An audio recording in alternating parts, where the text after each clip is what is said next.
Tuesday tuning. Sorry, Ali likes to leave a gap at the beginning, and I have to talk over it. But are we live though, Dave? That's the big Uh, question. I think we will be Are we soon. live? I think we will be soon. Usually, yes. I don't know. I was going to Don't say know. if we had a notification from the Lozatron 5000, Lozatron she 5000. normally lets us know when we're live. Yes, we're live. We're live. I've got the Facebook message now, so that's all good. Hello and welcome Nice. to the Tuesday Tune In. Leave us a comment, say hello, put your thumbs up. What's this one called? Everyone likes that one. Do the Yeti. I think is it what they. Hang 10, 5, Yeah, yeah. Yeti? Not sure. Hang 10. I don't know. I'm Fee, not Andy. that's so 80s. Hang 10. My speciality. Yeah, here it's coming through now. Hey, Maggie Yeah. V, Hi, Joseph, guys. Bri, Laura, Dave, Matt, Jim, Laura. I always gotta decide when do I stop reading everyone's name out, But Yeah. these guys are the first ones here, so very well, welcome. And yeah, thanks for joining us on today's Tuesday Tuning. As you all know, that we've once again upgraded Andy to Fee. I'd say it's a definite upgrade. Andy's not with us today because he's on his honeymoon. He's So on his yeah, honeymoon. he was actually got married on the weekend, and it was quite an epic event. Very fun, very energetic. There was late nights, there was early mornings, and we're back in the office. Fee.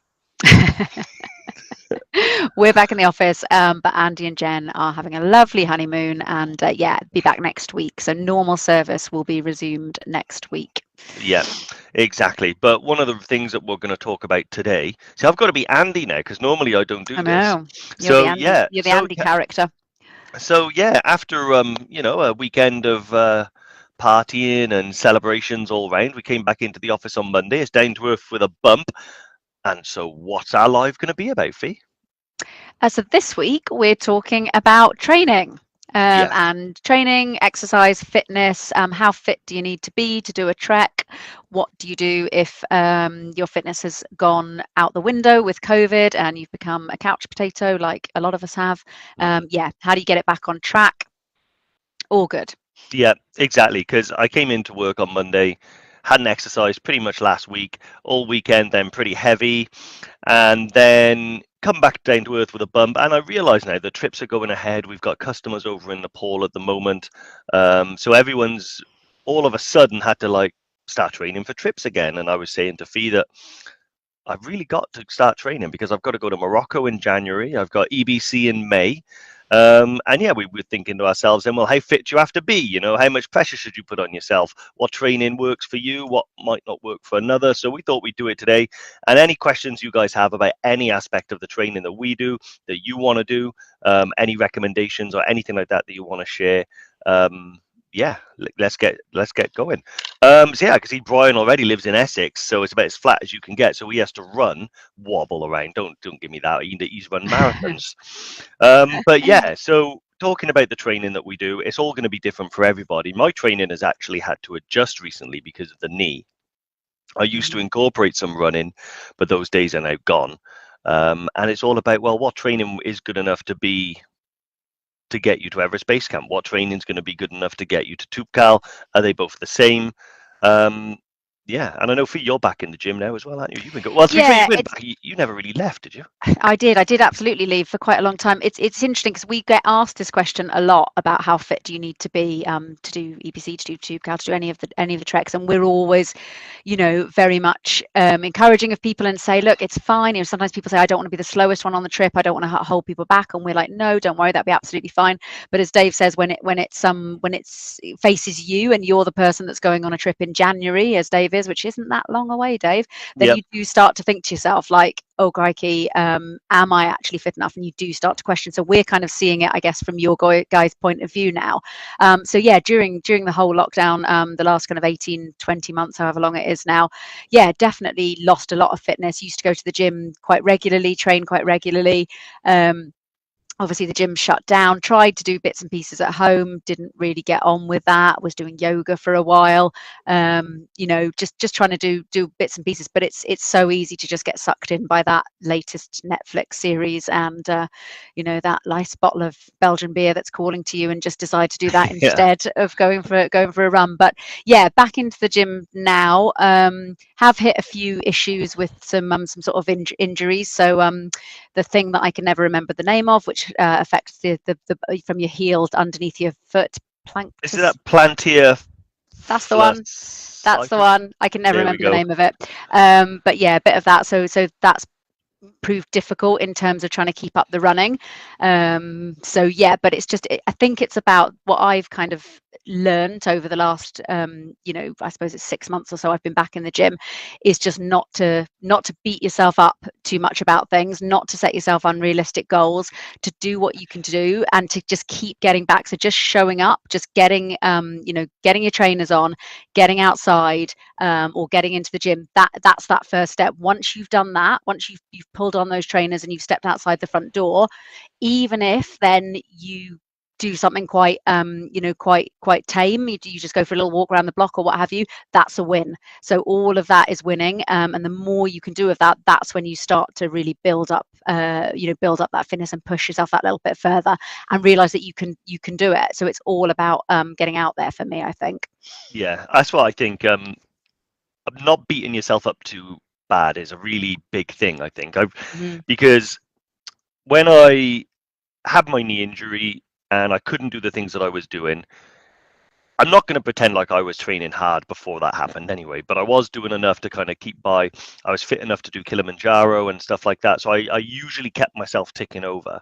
Since that happened, it's been really difficult not to beat myself up about the Mm. things that I can't do anymore. And it doesn't just necessarily have to be a knee injury. That could be that you were just sidelined by COVID, Yeah. and some people exercise and getting out there and running and training nonstop is their coping mechanism. Other people, they're not simply able to do that if they can get out. We say mindset plays a huge part of it. So the one thing I have tried to learn and I have tried to teach myself is not to beat myself up too much if I haven't done what I feel is enough. And Yeah. what you said, Fee, really rung a bell there, because any amount that you've started is enough to get you started. So even if that's just walking for half an hour a day, Yeah. which is how I first started training for Everest Base Camp. My very, very first trip to EBC, I was really quite overweight, really, really unfit, not doing any exercise. I hadn't done anything for about 2 years. And then when I started training, and I gave myself a year, and it started with walking for half an hour a day. I'd leave my house, I'd walk for 15 minutes, I'd turn around, I'd walk back. Very quickly, I realized I could do an hour a day. And you think an hour it's easy to find an hour just to leave your front door. I spent way longer than that just abusing Netflix. So yeah, just like one episode less of Narcos or something is all it takes for me to get my exercise in. Yeah. And it really does make the big difference. We always say that anybody can get to Everest Base Camp, Hmm. anybody can do the trips that we do within reason, Aconcagua, Island Peak, that sort of thing, but, trekking. But the one thing that is absolutely true is that being physically fit, A, makes the trip more enjoyable. Brian's just come up with a good saying there, train hard, trek Train easy. hard, trek easy. Yeah, I like that. I Yeah, saw that too. I might actually steal that and Yeah, it's good, talk isn't it? about Yeah. that. That was pretty good. Yeah, yeah. He didn't put EM after it, did he? No, okay, so that's ours. Yeah, that's really good. It also helps with acclimatization because it's also true that altitude sickness can affect you no matter how fit you are. Hmm. But then it's also true that the more you exert yourself, the more likely you are to experience symptoms of altitude sickness. So being physically fit, not overexerting yourself, and really trekking within your capability each day really does allow you to recover much better, retain a lot of energy, and it helps you acclimatize. So it does make a big, big difference. So yeah, getting out there and doing some training is really important. And the training that I've been doing ever since Kneegate is almost exclusively cycling. You Mm. know, and I've trained using the bike before for trips. I do think there's no real substitute for getting out in the mountains and doing some hiking. So I am going to have to get out there and do some of that. Um, but like Brian said, he lives in Sussex where it's flat. Some Essex. people, do you say Essex? It's Es- Sussex flat. from Sussex. I am from Sussex. There's the South Downs, so then they're not flat, but yeah, Yeah, yeah. there's Brian's no from Essex. mountains. Yeah, Brian's from Essex, where is fat? Fat? Flat. That's a little. Brian's not fat. Freudian slip there. Yeah, that was more about myself. Brian's an absolute savage. But yeah, if it is flat, sometimes the bike can actually make a huge difference because I find that training on the bike gives me pretty much what I need. I have to incorporate stretches and a lot of stuff like that, so I remain flexible. Cyclists are notoriously stiff and unable to stretch, so that does make a big difference. But cycling uphill, especially, it's the best thing that I've found, short of going to the altitude center, that makes me feel like I'm at altitude. I'm Mm, moving at a snail's pace, but my heart and lungs are working harder than they ever have done. So it really does make a big difference, and it helps when you're there as well with that mindset. So when you actually get there, yeah, you think to yourself, okay, this is familiar. I know this feeling. I this know how feels my yeah. body's reacting, and I can slow it down a bit, and I know Mm. I'll start to feel better. And it will kind of, obviously, altitude changes things, but you don't want to have the first time you've experienced breathlessness going uphill to be when you're on your way to Namshi, Yeah. essentially. Yeah, I think there's some really good points in the comments. Diane's saying Katie's quite limited, her daughter, with having little ones, so it's hard to train. And I think that's right. Everybody has got different things. There's injuries, there's personal circumstances, there's where you live. So there can be real limitations on what you can do, and it's about finding what you can do and what works for you and what works for your lifestyle. So for some people, it might be getting into the gym because that might be what works for them. That's what works for me, because I can do that on my way to work or on my way home from work, and that works for me. And you've got things like the step machine in the gym, which is great. If you haven't got that, if you are in a flat area and you haven't got those hills and mountains around you, then getting onto the stepping machine and starting to build up that kind of just that, yeah, slow step by step by step, but at quite a decent pace, so you're getting out of breath, you're feeling uncomfortable, is great. But that's not necessarily an option for everyone. It doesn't fit with everyone's lifestyle, so it's doing what you can. It might be getting on the bike, it might be going out with those kids and running around with them, because kids love to run. So just getting a bit breathless in the local park, and Yeah, doing a bit of tag, or a bit of whatever game they want to play. It's trying to make it work for your lifestyle, but just getting out there and doing something. I think that's the key kind of takeaway. The longer you don't do something, the more you put those barriers up. And as Dave was saying, it's so much about mindset, that when you put those barriers up, then you start to think, I haven't done it for so long. Can I do it? Do I want to do it? I don't know if I'll be able to do it. So just putting those trainers on and getting up and doing something is just so important, and then it just does start to become easier. yeah, Um, so I think that's really important. So if people have got other tips, I can see there. We've got someone saying that her friend does squats while brushing her teeth morning and night. That's fantastic. So that's just doing yeah, something in the house. In the house, while you're doing something else, but building that into your routine so it becomes part of your routine. That's amazing. I love that. I was yeah. going to say I might try that, but I feel like I'm just going to dribble, brushing my teeth. I'm going to dribble all the toothpaste down myself if I start moving around while I'm brushing my teeth. Yeah, I can see Shona as well. Sadly, Shona said that she's actually gone back to the gym and immediately done your back in. Oh Yeah, you're no. absolutely right there. Because one of the things, of course, we're going to talk about is managing injuries and things like that, and how you do it, because it's been a big feature in my life. I think everyone's asked me on every live, which is so appreciative. But honestly, I've recorded some videos about the process of me going through the operation and the physio Mm, afterwards, and I think I'll release them one day. Andy's always shouting at me to do it, but I kind of did it just as a way for me to moan without sounding like I'm moaning about my leg to all my friends. So I just moan into the camera. But yeah, I think absolutely patience is the one thing, and not yeah. to put any undue pressure on yourself.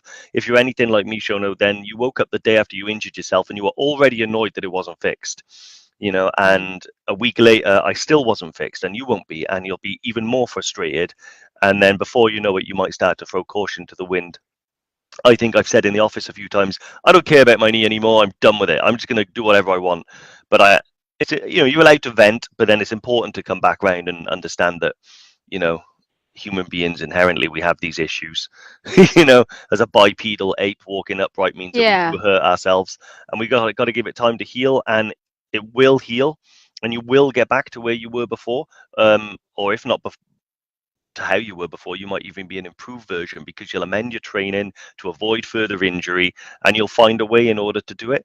Yeah. I actually hurt my back a few years ago as well, and I do feel for you because it does feel quite debilitating and stressful. Mm. But honestly, there are loads of things you can do, and I think the most important thing is to rest. Yeah, yeah, And absolutely. And and it's Sorry, I was just going to say it's really interesting in the comments here that we can see how many people have got different injuries and different restrictions and different things that are going on there. So for people when they're asking that question of like, oh, am I fit enough to go? Am I going to be the slowest one in the group? Am I going to hold everybody up? Actually, if you're reading these comments, you can see that there's not really anyone who isn't carrying some kind of something with them, be it an injury or just restrictions on their time or what have you. So hopefully that makes everyone feel like they're kind of in the I think we are all in the same boat. It's very rare to have someone who is completely injury free and has trained 100% for a trek and is like raring to go. There's always something going on in the background, whether that's physical or even mental, that yeah, people are carrying with them. And that's why it's so nice to do these treks as part of a group and as a team, because you get each other through it. The support that yeah. you get from the other team members is what's gonna get you through it, really. Yeah, one thing that really, I'm going to give a recommendation for a book. I think this might be my first ever book recommendation, and it was something Mm. that Jen actually got me. Jen, Oh, who's the lesser spotted did Yeti. I miss that present day? I think you missed that So one. was Yeah, I off? yeah, Yeah. yeah. I think on Mm-hmm, that day mm-hmm. actually, for you were Okay. yeah, you had that holiday, and Yeah. yeah. But Remember anyway, that present. so it was called Atomic Habits. It's not a very big book, but it's really really great. And what it talks about, they use habits and atomic quite deliberately because atomic is something, an atom is something that's incredibly small, and that's all it takes in order to start forming these new habits. One comment that I've just noticed there from Kim Williams. That is a problem that I've constantly threw at Mm. myself. Not necessarily the night shifts, although I used to do them, but also I constantly feel like I have something to do. I've got to go here, pick that person up, drive there, do work, answer this call, and you don't feel like you have any time and space in your mind. And I always sometimes complain to people who train a lot and say, I wish I could do what you do. And they always say, you've 100% got the time. You've just got to snap out of it. But that might be too big of a change for you, to do. And I appreciate that it's really hard for people that train all the time to understand why people like us say we've got no time. And it's Mm. really hard for people like us to understand how they get their time. But they probably didn't start, very few people can start training 5 days a week right off the cuff. It Yeah. starts with little tiny changes Mm-hmm. that develop into new habits, and then you build on that like a tiny little change at a time. And one of those things might be deciding just mentally, do you know what? I'm going to decide for Monday that I'm someone that's going to do exercise, and I'm going to have that in my mind, and I'm going to think about it a lot. And then you might take a week or two just to plan that in and just think about it.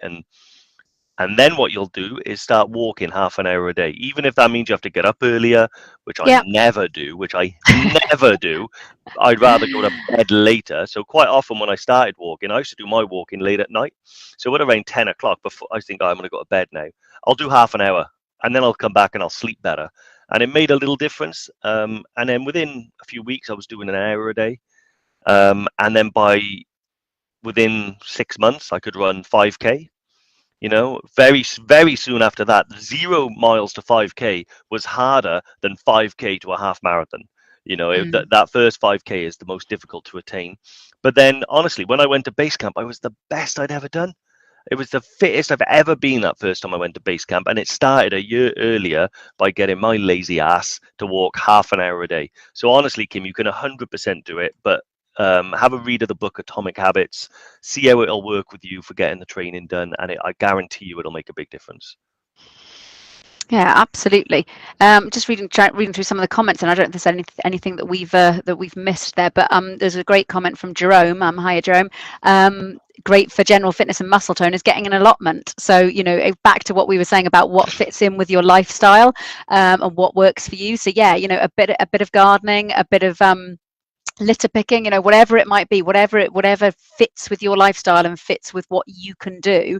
It's about, as Dave said, that atomic habits of thinking about how can I make this switch. So what time have I got? What interests have I got? Where can I fit this in that's going to work for me? And you might try several things. You might try, I don't know, going to the local pool and starting swimming, and actually then you work out, do you know what, this isn't for me, I'm not loving this, Yep. because you've got to find something you enjoy and something that works for you.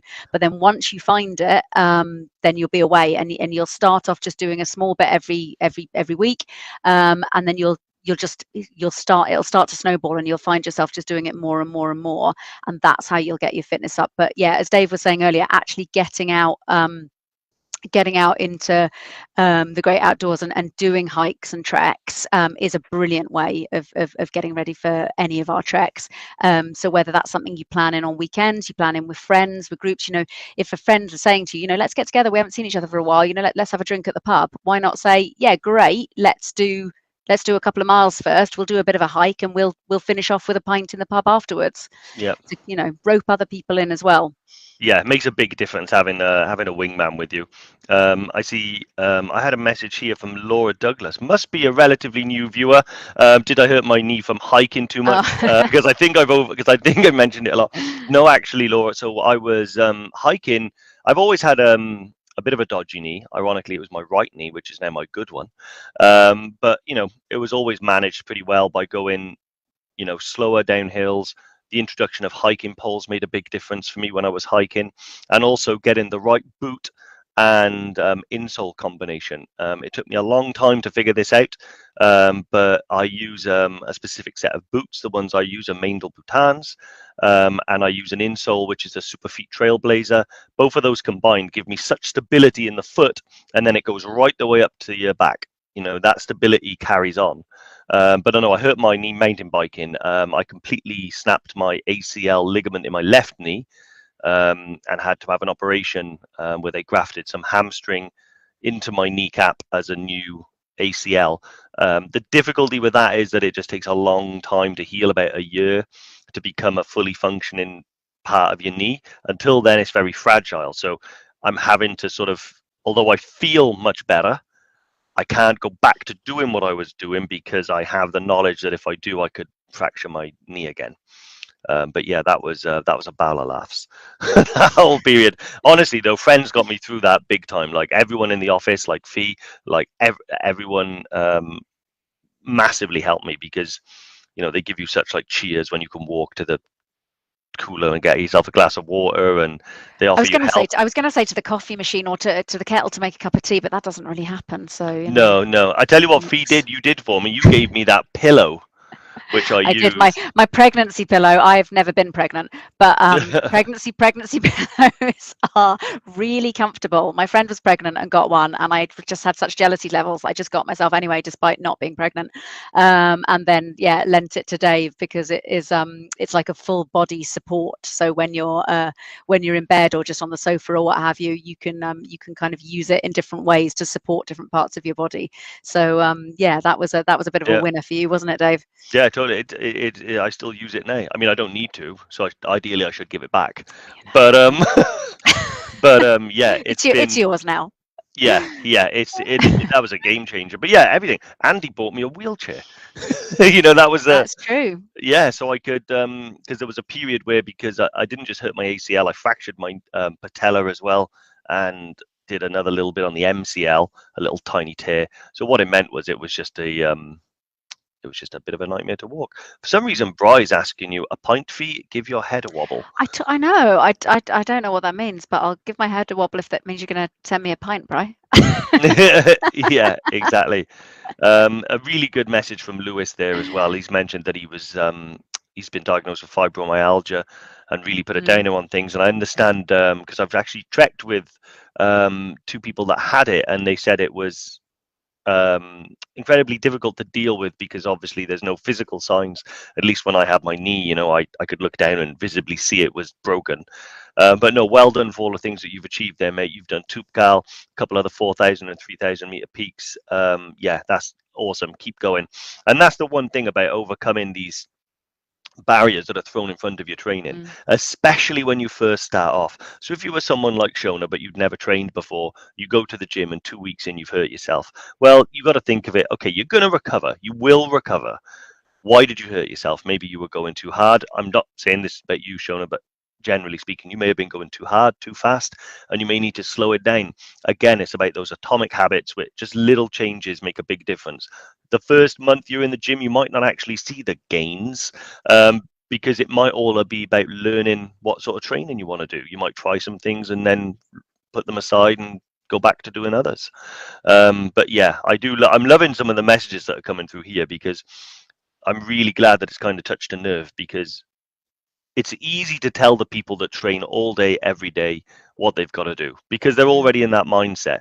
But we want everybody who has a dream to go on an adventure to be able to do these things. And under the umbrella of everybody, there are those people that will struggle for various different reasons. A lot of it to do with mindset, with how they start, and how they get fit enough. And yeah, this is really great to see. There's Um, a really good question here from Sean. Running and weights, Dave. Can you gain enough fitness for EBC just doing this? I mean, we do always say, the best training is getting out into the mountains, getting out on hikes and treks. But what do you think if you don't have any access to that? Can you yeah, get yourself fit enough just in the gym? yeah, totally. Running and weights is yeah, it's really good. So if you're getting all of your cardiovascular fitness from running, that's great. I would encourage you to incorporate some hills, because it does start triggering Hmm. different muscle groups and things like that when you do hills. As I'm sure you know, if you're a runner going up and down hills, if you do a hill session, you'll be in your quads and everything, and it will be much more painful that day than the next day. Than if you hadn't. So yeah, do some hills, and weights is really good actually, especially things like that build endurance for your legs and your core. Because one of the things about trekking Mm. for long periods of time, so when you do Everest Base Camp, you're trekking for 11 days in a row. One of the things when you are walking for 11 days in a row across uneven ground, carrying a rucksack, is if you've got a weak core, you might not notice it on 1 day or 2 day or 3 day. So when you're training back home, you tend not to pick up on these things. After day 9 of walking in a row, you might start to get an aching back and things like that. It's totally normal, but certainly doing some resistance training and weight training will make a big difference. Yeah, Yeah, yeah. I think that that point you just made about adding some hills in Dave is really important because yeah, I definitely find running and walking on. I always say on the flat with hiking, I can walk all day on the flat, absolutely no problem at all. When you start to add hills in, not too bad with walking and hiking. Running any kind of incline absolutely kills me, really hate it, really struggle with it. So you do have to add that in, and the more you do it, the easier it gets. So I have a little running route that I do around where I live when I run outside rather than in the gym, and it's got a bit of a hill where you have to go over a bridge. And to begin with, I was barely at a pace faster than a snail going past me, and a granny was overtaking me with a shopping basket. It was painful going up that hill. It's not even that much of an incline, but now I can pretty much maintain the pace that I do on the flat as I go over that hill, and that little win is something that keeps me going as well. Of like, right, yeah, I'm coming up to that hill again now. Great, okay, got this. Keeping going. Then I have a little bit of a as I come down the other side, get my breathing back under control, and off we go again. So yeah, you've got that incline button on the treadmill. It's very easy to just get on there and concentrate on the speed and put and popping the speed up, but don't forget that incline as well. And even if that's what it doesn't have to be running, that can be walking. You can do walking on the treadmill, and that's great training for you as well. But just make sure to put those inclines in, or put it on one of the random settings where you get a bit of up and a bit of down and a bit of flat all mixed in. yeah, awesome. Yeah, I love it. I mean, I like walking up hills. I actually prefer going uphill than I do downhill now. But what part of the thing that I've had to adjust about myself is that going downhill, I just go slow. That's it. I'm slower Yeah. now than I used to be. There's no getting around it, and I don't care. I just get down there at my pace now and use poles. There's lots of stuff coming up here about obviously the fibromyalgia, which Hmm. yeah, is amazing to see people dealing with it and overcoming with it, because I'll be honest with you, I really didn't understand it at all. I probably still don't, but I did trek to base camp with someone who had it, and I've done I think base camp twice. Each time with someone that had it, and you can really see the difficulty. But I think the hardest part that they had to come over was the psychological impact of having the flare-ups. Mm. Um, but honestly, I think that some of the things that people are saying they're doing, like Rosie has just said here that she's did an ultra marathon in July, but then Wow. equally can struggle to get out of the house and stuff like that, and constantly trying to start again can be quite draining. You know what? I 100% empathize with that as well. I feel like it when I hurt my knee, and then one of the things that I said I felt like was that it took me years to get to where I wanted to be, and it's not the loss of fitness, but it's the loss of sort of bodily function that I worry that I'm never going to get back again. But you do, and you can adjust, and then not the same doesn't mean worse. So you Mm. might not be able to train in the same way, and you might not actually function the same way doing your exercise, but it's about getting out there and doing it. Joel Palmer has said here, setting small goals as well makes a big Yeah, difference. yeah, And absolutely. Small and wins, celebrating those small wins.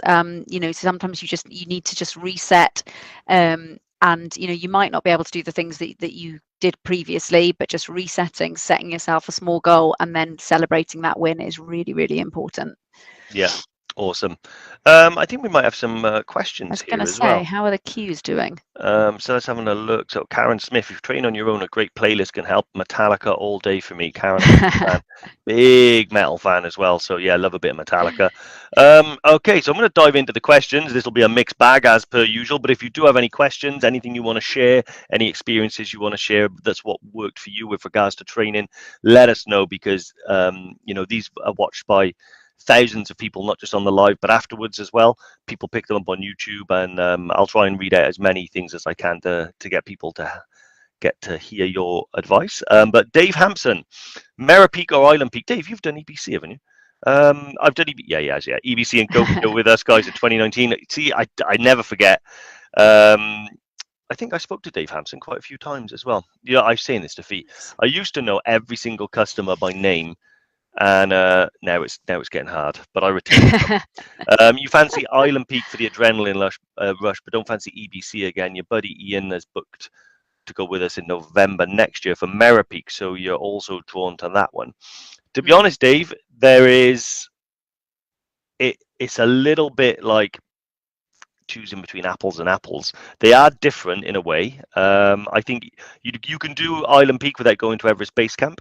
So we do Ultimate Island Peak, which goes over Gokyo, two of the three high passes, and then takes you to Island Peak. Or you can just do Island Peak direct, which is you basically trek to Dingboche, and then you'll go up to Chukung, and then you'll go and climb Island Peak.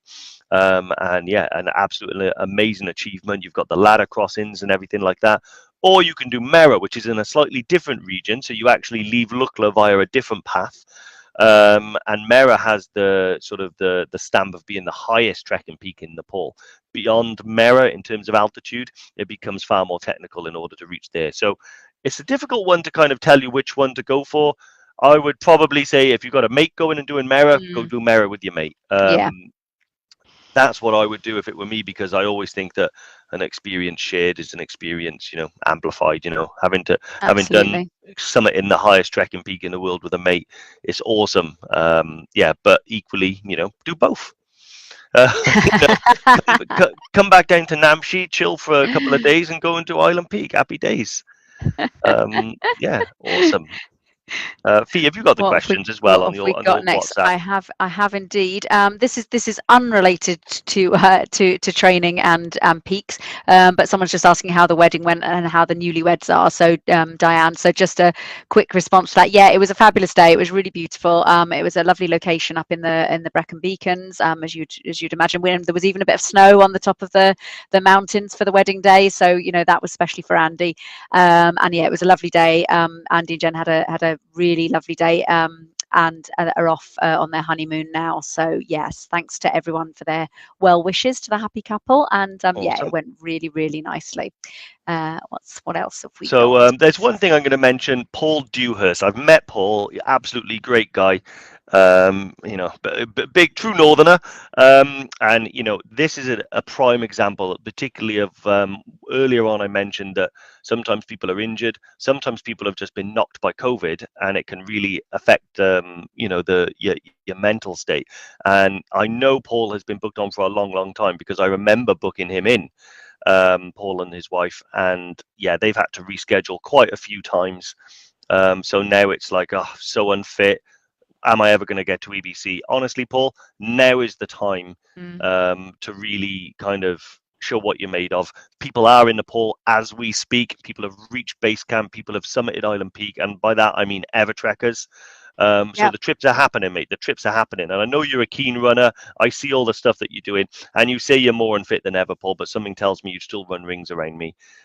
So, mate, don't give up. We are definitely going to get you there. Now is the time to kind of dig deep and get ready for it, because I'm telling you, it's happening.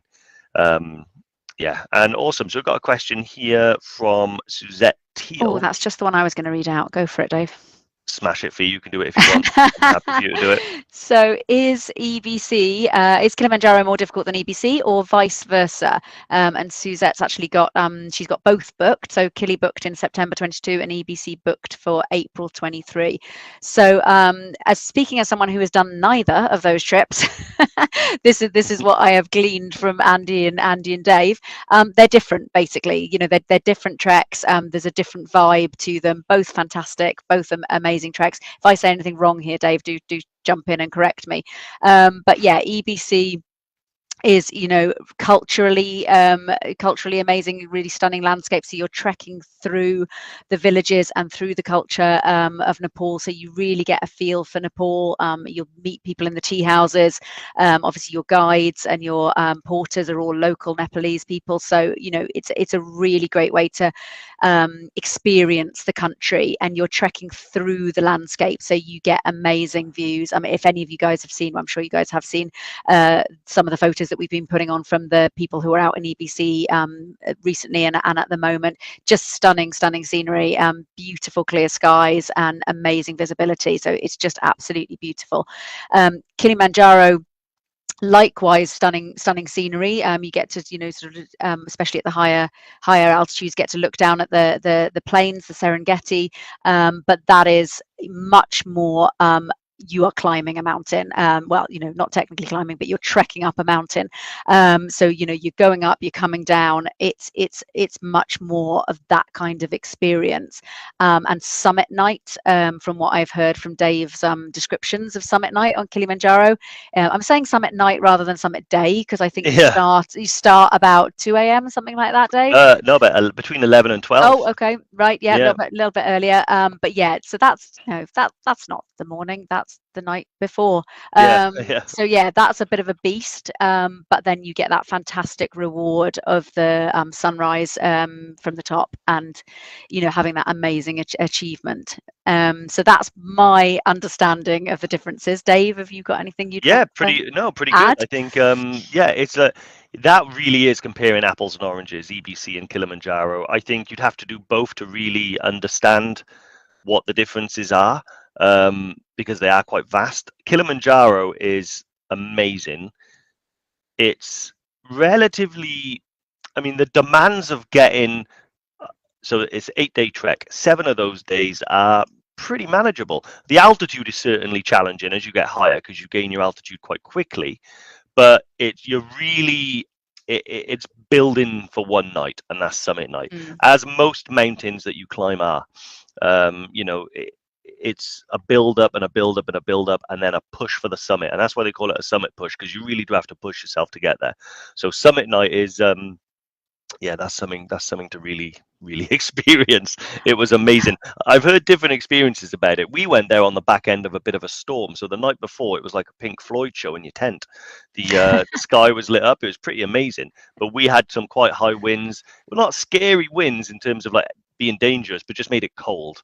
But mm, honestly, it was reaching the summit of Kilimanjaro was one of the best experiences of my life. mm, mm. Where Everest Base Camp was also one of the best experiences of my life.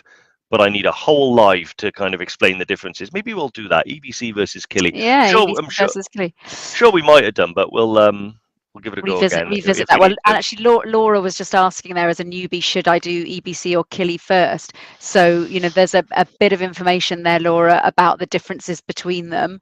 And I don't know, Dave, would you recommend one or other first? Honestly, You've definitely got to do both. yeah, it's almost 50-50. I've met people that have done EBC first. I've met people that have done Killy first. It really depends on what draws you. So what I would recommend is do a little bit of research, head over to our YouTube page and find the Journey to Base Camp video and the Kilimanjaro Summit Yeah. video. I think it's called Kilimanjaro the Long Way. Have a look at those two, get a feel for it, and just see which one sort of tugs at your heartstrings a little bit, and then follow your nose and do that. But yeah, I think to get a real good experience, you have to do both. That's good We've also salesman got of me. Lauren has very kindly just popped the link in there. We've also got a podcast episode where Dave and Andy discuss this Battle of the Trek. So episode 11. So wherever you normally listen to podcasts, you should be able to find the Mountain Malarkey podcast. And episode 11 discusses Battle of the Treks. Yeah. EBC versus Killy is in there, and also Mera or Island Peak is discussed in that episode as well. So if you've got an interest in that, Dave, Dave Hampson rather than Dave, you may want to have a little listen to that. Awesome. Right. Yep. What other questions have we got there, So Dave? let's have a quick look here. So we've answered a few of these. Unrelated question. This is from Jane Moody. What tends to be? I think Jane's got a bad knee as well. Hopefully yours is going okay, Jane. I need to check in with everyone that's messaged me about their knees. Unrelated question. What tends to be the itinerary for the Kathmandu tour? Possible. Okay, so here's what basically the Kathmandu tour generally takes you to a number of different places. I'm at a practice pronouncing some of these, so I'll do my best. Generally speaking, you have some certainties. We will definitely go to Monkey Temple, and we definitely go to Buddhanath, which is where you have the huge big stupa. The area of Buddhanath is where a lot of the Sherpas live. There's rich in Buddhist culture, and they have this giant stupa that you go there, and it's lots of paintings and Buddhist history and things like that. It's amazing. Monkey Temple is another amazing place. It's a temple that's both a Buddhist temple and a Hindu temple. They worship there, and as the name suggests, it's got lots of monkeys, and there are lots of history and historical religious stories about why they're there. It's really fascinating. And then there's a couple of other places that we tend to go. It all depends on the tour, the day, the guide.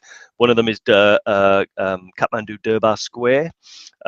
Really, really good place there where there are some temples that you can go and see. Everything in Kathmandu is pretty sort of amazing, and I'm not one for really day tours around the temple. I do like them, but it's not the first thing I go to. But when I'm saying I love these tours in Kathmandu, I've done the trip multiple times, and every time Anuj always says to me, "Are you doing the tour, brother?" And I'm like, "Yes, I'm doing the tour. I love it."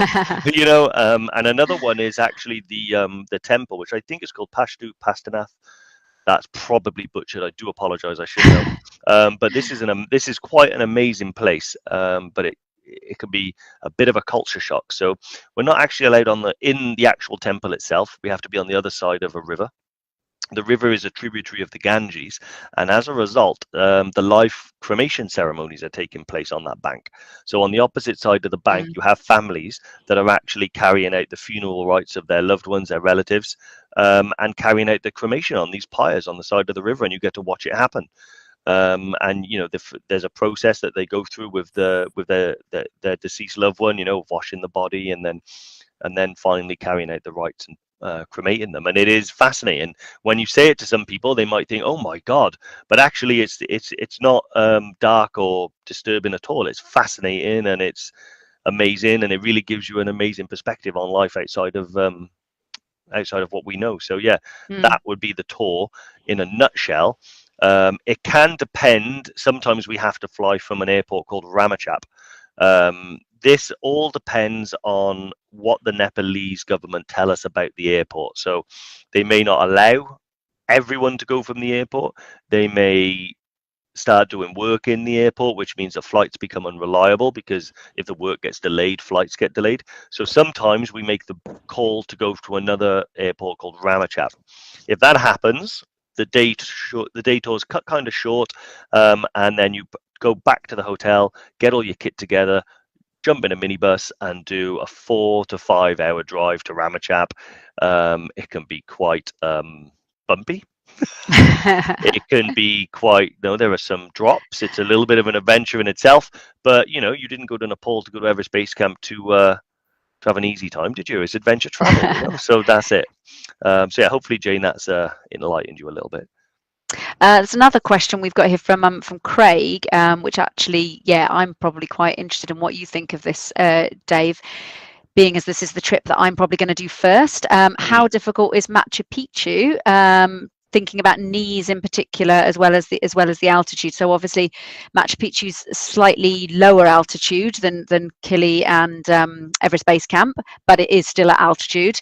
How does that kind of compare in terms of our treks? Would you say? So it sort of sits. It's similar, more like it's not similar to Kilimanjaro. It's more of a trip. We go on a route called the Tomakea route, which is really, really quiet. It is the path less trodden. It's not too bad, to be honest, with the altitude. It's not extreme altitude, so you don't get anywhere near as high as you do on Everest Base Camp. But the part that actually might impact the knees the most is when you actually arrive at Machu Picchu, because it's very steep. It shouldn't be a problem going up, but generally speaking, and this goes for not just Machu Picchu, but any trek, looking after your knees is always the same. So if you do have a dodgy knee, you need to strap them up. It does give you extra support, even if it's just what I tend to trek in now is like just a neoprene strap that goes around my knee, and it just keeps everything a little bit more in place, but also makes it feel more secure and planted.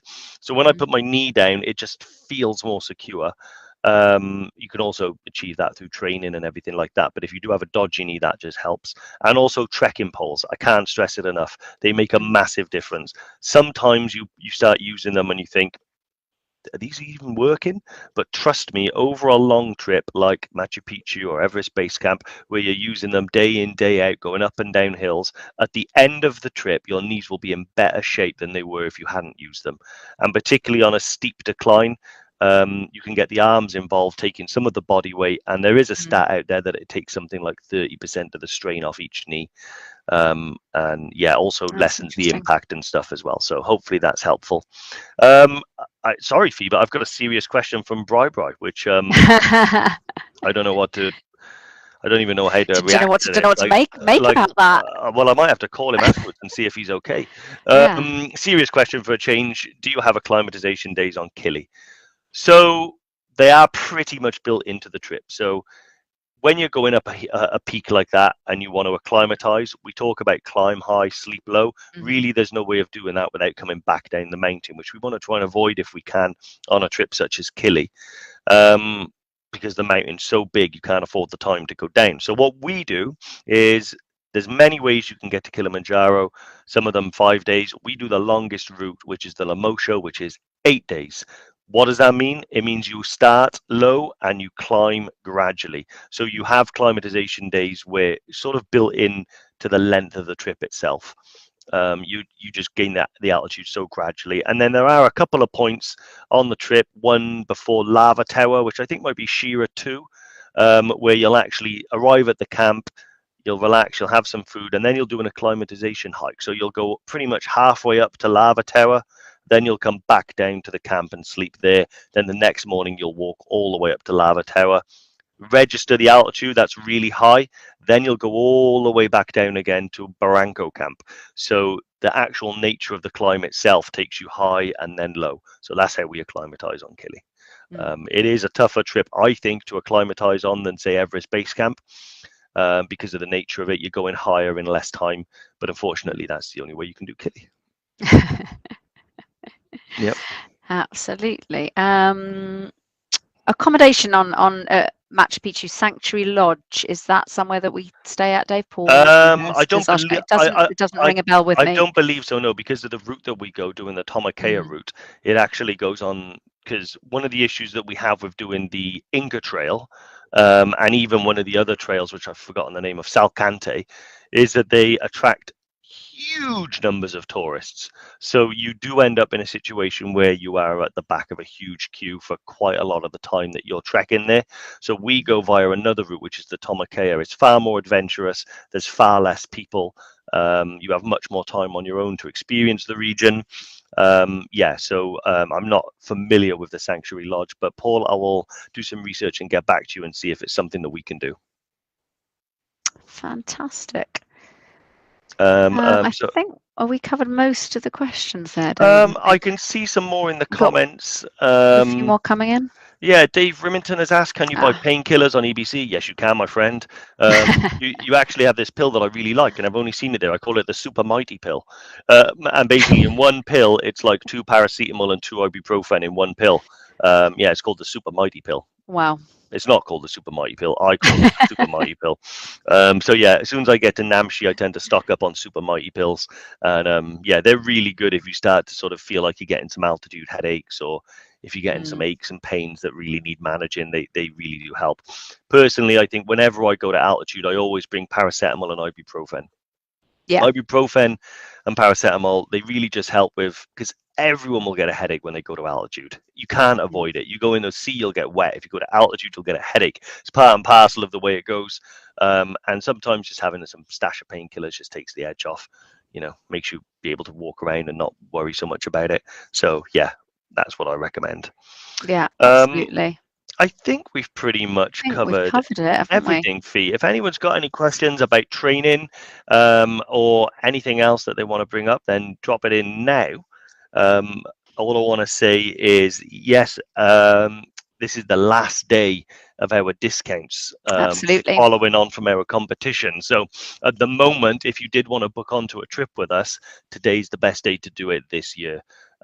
Because you can get quite a huge discount off all of the trips, and I want everybody to try and get booked on. And sorry, my lights have just gone out.